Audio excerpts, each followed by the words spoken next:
Hi everyone, welcome back to the channel English బడి official. ఈ వీడియోలో తెలుగు న్యూస్ పేపర్ని ఇంగ్లీష్లోకి డైరెక్ట్గా ట్రాన్స్లేట్ చేస్తూ చదువుదాం. ముందు హెడ్లైన్స్ చదువుదాం.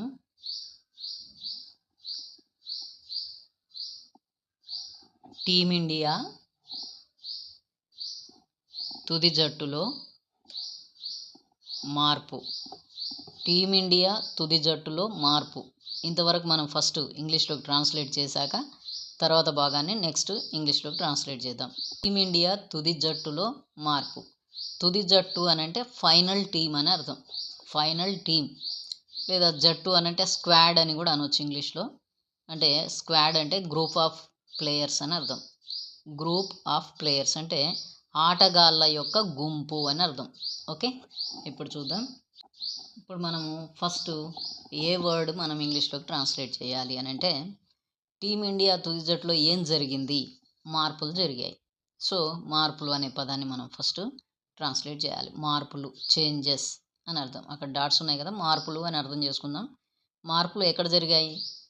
తుది జట్టులో. ఈ లో అనే ఫస్ట్, లో అనే దాన్ని మనం సెకండ్ రాద్దాం. చేంజెస్ ఇన్ చెప్పాలి.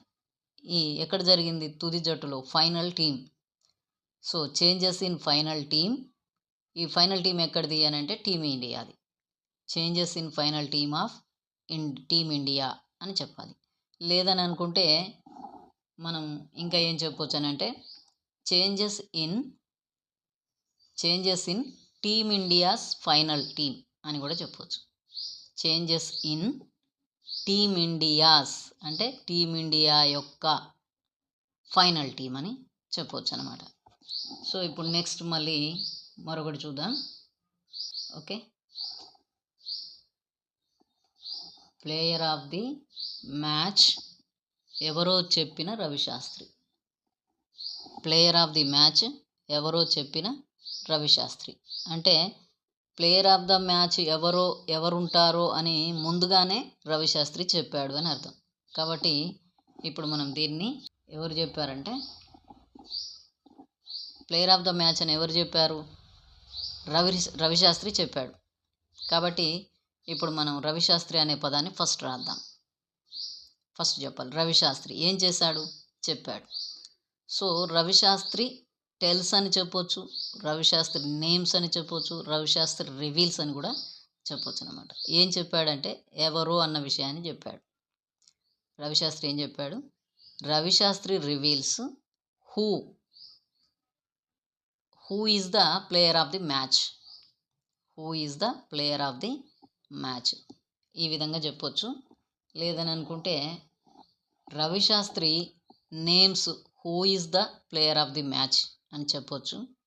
లేదని అనుకుంటే రవిశాస్త్రి రివీల్స్ అని సింపుల్ ప్రజెంట్లోనే చెప్పాలి. నేమ్స్ అని సింపుల్ ప్రజెంట్లోనే చెప్పాలి.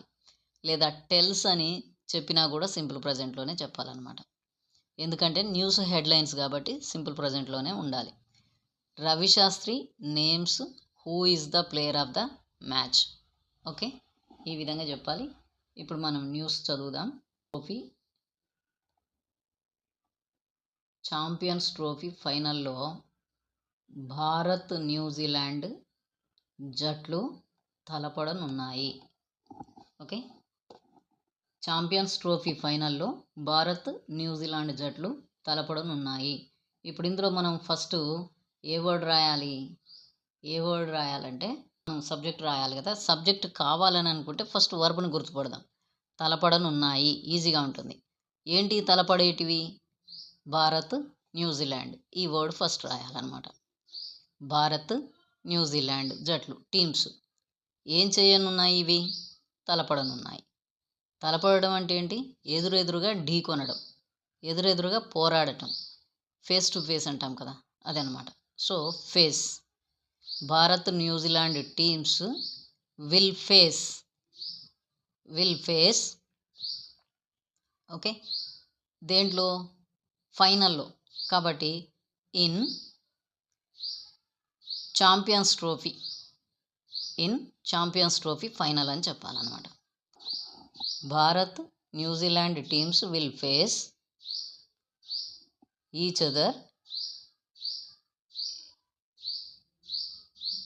In Champions Trophy final. ఈ విధంగా చెప్పాలి. ఓకే, ఇప్పుడు మిగతా న్యూస్ చూద్దాం. ఇంటర్నెట్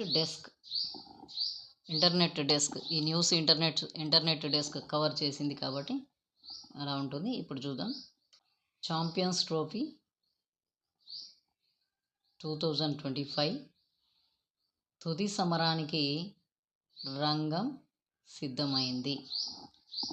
ఓకే, ఛాంపియన్స్ ట్రోఫీ తుది సమరానికి రంగం సిద్ధమైంది. ఫస్ట్ మనం ఏం చెప్పాలి?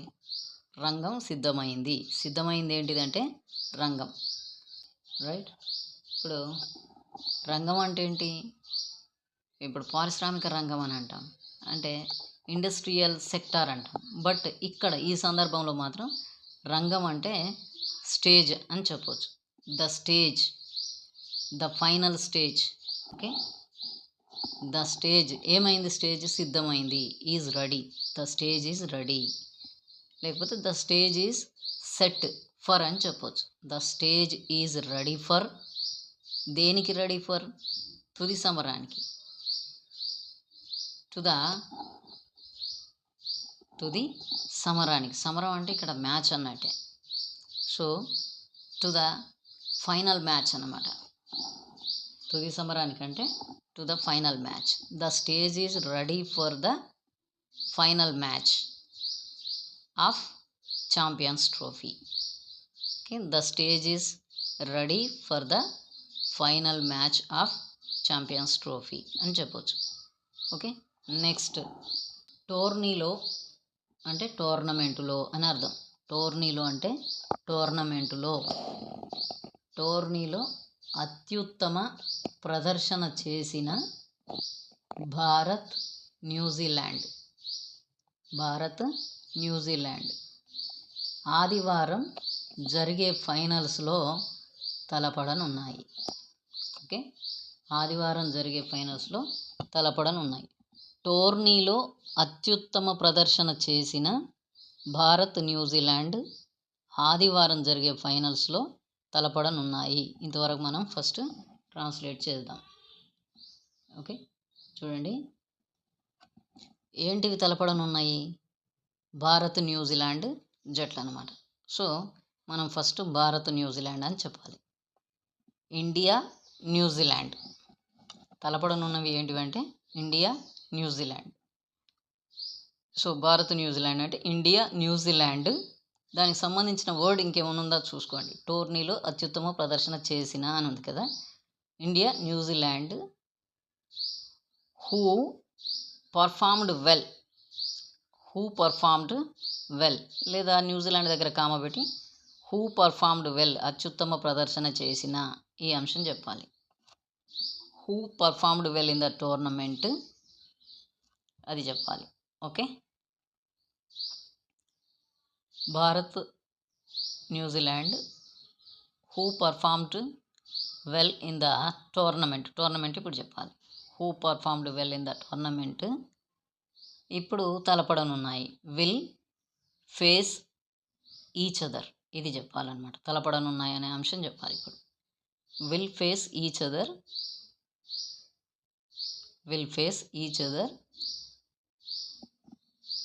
In the final match. ఫైనల్లో అని ఉంది కదా, ఇన్ ద ఫైనల్ మ్యాచ్, జరిగే ఫైనల్లో అని ఉంది కదా, అదనమాట. ఇన్ ద ఫైనల్ మ్యాచ్, ఫైనల్లో, yes, in the final match. ఎప్పుడు? సండే, ఆదివారం. ఆన్ సండే, ఆదివారం నాడు. ఆన్ సండే, ఇంతవరకు. Okay, right. ఇప్పుడు మళ్ళీ నెక్స్ట్ దుబాయ్ వేదికగా జరిగే ఈ మ్యాచ్ కోసం ఇరు జట్లు వ్యూహాలు రచిస్తున్నాయి. దుబాయ్ వేదికగా జరిగే ఈ మ్యాచ్ కోసం ఇరు జట్లు వ్యూహాలు రచిస్తున్నాయి. ఓకే, ఇది ఇప్పుడు మనం చూద్దాం. దుబాయ్ వేదికగా జరిగే ఈ మ్యాచ్ కోసం ఇరు జట్లు వ్యూహాలు రచిస్తున్నాయి. వ్యూహాలు అని అంటే స్ట్రాటజీస్ అన్నమాట. ఓకే, ఇప్పుడు మనం దీన్ని ఏం రాస్తామనంటే బోత్ టీమ్స్ ఆర్ స్ట్రాటజీజింగ్ దేనికోసం? ఫర్ దిస్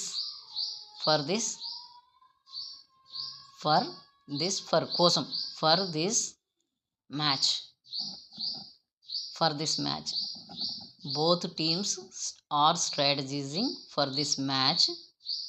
వేదికగా జరిగే, టు బి హెల్డ్ అని చెప్పాలి. జరిగే అంటే జరగనున్న అని అర్థం, ఇంకా జరగలేదు. జరిగే, టు బి హెల్డ్ ఎక్కడ? దుబాయ్, ఇన్ దుబాయ్ అని చెప్పాలి. ఎక్కడ జరగనున్నాయి అని అంటే దుబాయ్లో, కాబట్టి in Dubai. Both teams are strategizing for this match to be held in Dubai. ఇది అన్నమాట.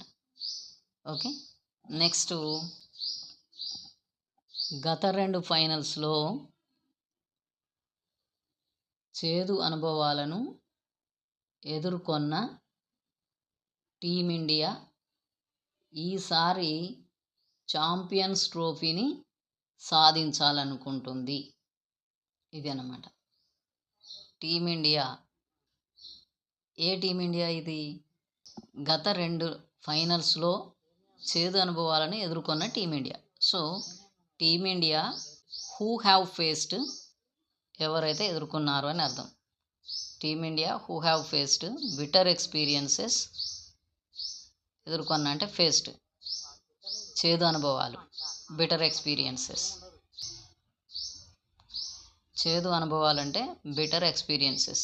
Team India who have faced bitter experiences ఎక్కడ? గత 2 ఫైనల్స్లో.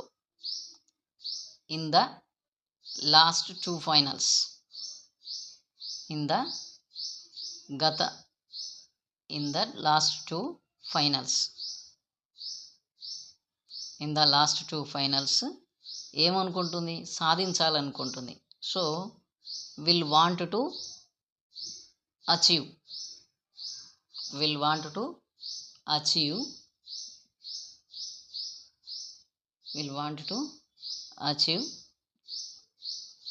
Champions Trophy this time. ఇది చెప్పాలన్నమాట. Team India who have faced bitter experiences in the last 2 finals will want to achieve Champions Trophy this time. ఈ విధంగా మనం దీనిని ఇంగ్లీష్లోకి ట్రాన్స్లేట్ చేయొచ్చు. Okay, thank you.